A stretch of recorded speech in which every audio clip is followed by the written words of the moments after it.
Now more than ever, transportation business owners need industry experts at every stage in their company's life cycle. We bring them to you in the hot seat.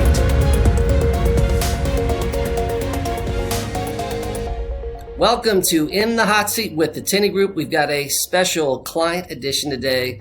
Former owner of NRX Logistics, Geoff Chasen, joins us. Geoff, welcome to the hot seat. Hey, Spencer. Nice to see you. How are you? I'm doing well. I'm very excited about jumping in here. Before we do that, why don't we just take 30 seconds, tell us just a little bit about yourself and a little bit about the company of NRX Logistics. Okay. NRX Logistics is a last mile home delivery provider, big and bulky, white glove residential. I've been in the business since 1982.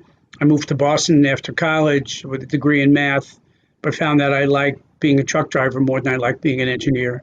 And I bought the company I worked for in 1989. So it's been a long journey. Well, I'm looking forward to unpacking that a little bit. So let's heat it up. All right. So here we go.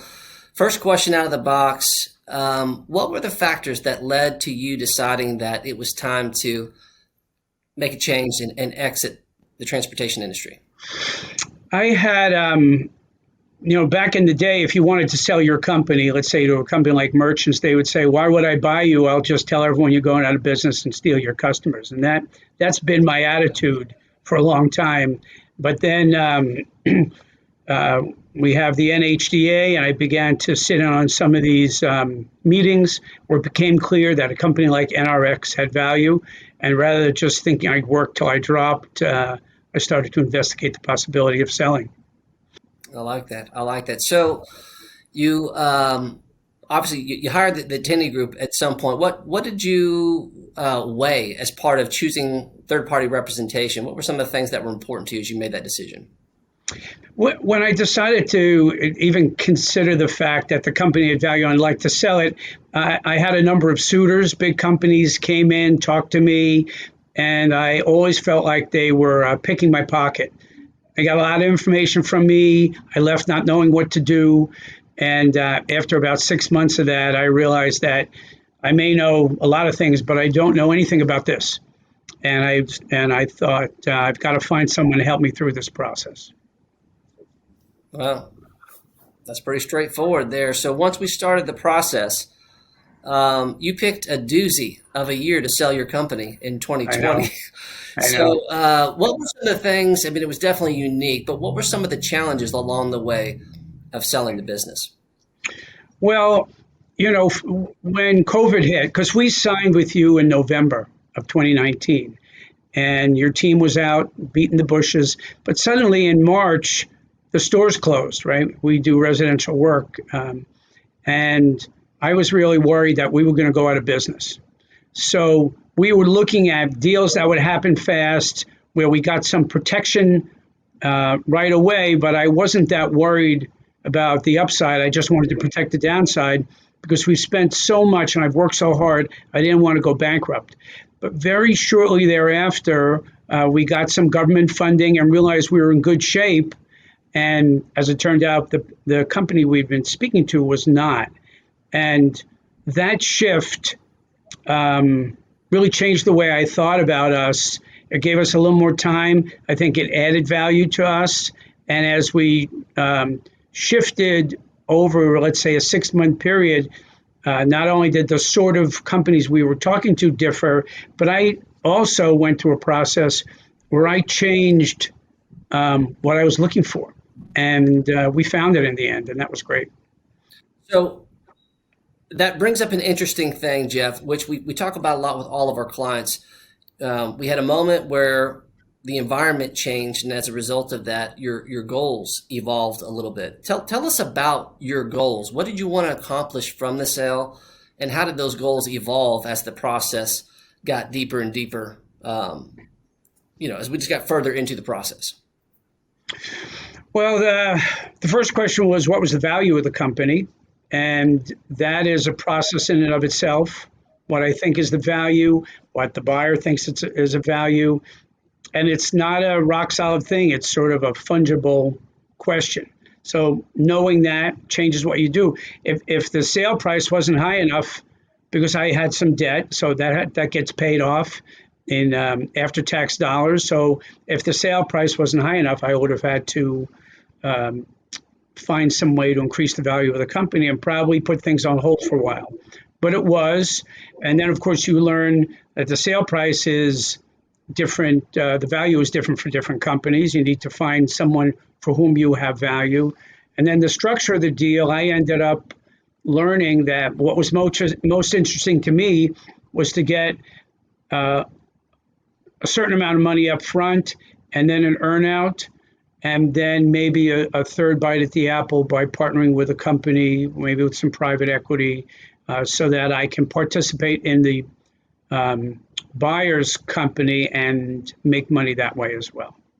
Why did you ultimately choose the buyer outside of the economic deal points? What were the characteristics of the buyer that made you feel comfortable making the change? Because that's not an easy thing to do. No, and actually, we have very much the same culture.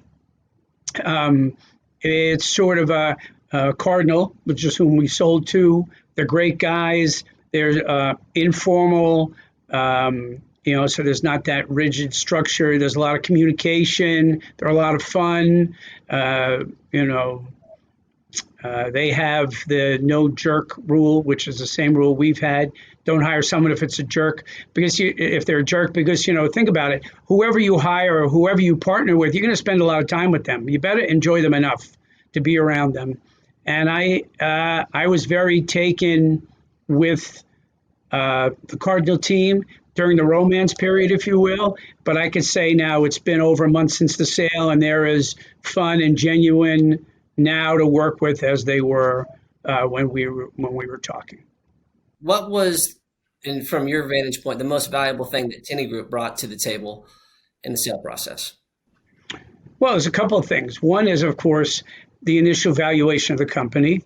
Two is being out there finding different buyer options.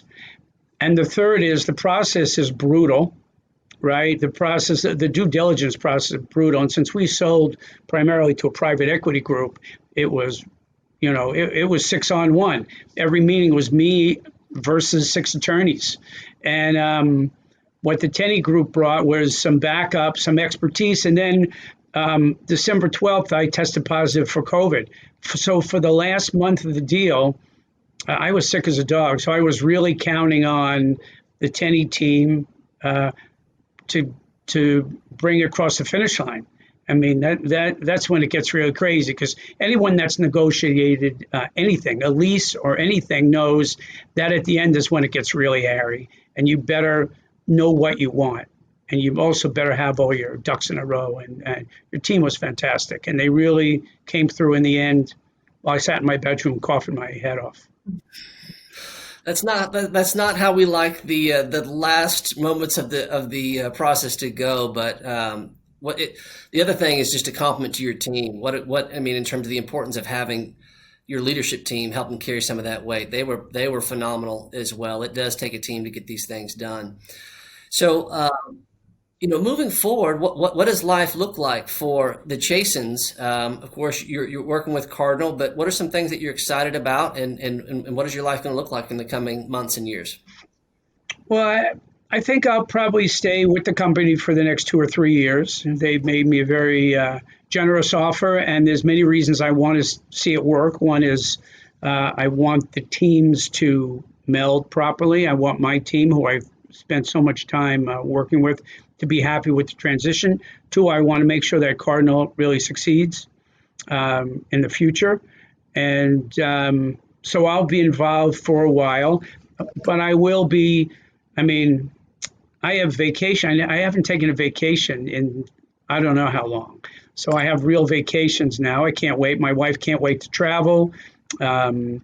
I do some teaching at Babson. I'd like to expand that part of my life. I build furniture. I'm looking to get a shop set up and spend more time doing that. I have 4 kids. You could get lost in your kids. Right now, they range in age from 17 to 34. I think they've all had enough of me. But at some point, hopefully, they'll have grandkids and they'll want grandpa hanging around. So that's it. And so there's a lot of stuff I'd like to do. Certainly slowing down. I look forward to slowing down too. Well, I think we're going to wrap it there, and I am so excited for you and Stella in this next chapter, and I'm just grateful, Geoff, that you gave us this opportunity to serve you, and thanks for sitting in that hot seat. You did a great job, sir. So we're going to wrap it up there. That's going to do it for the hot seat. We'll see you next time.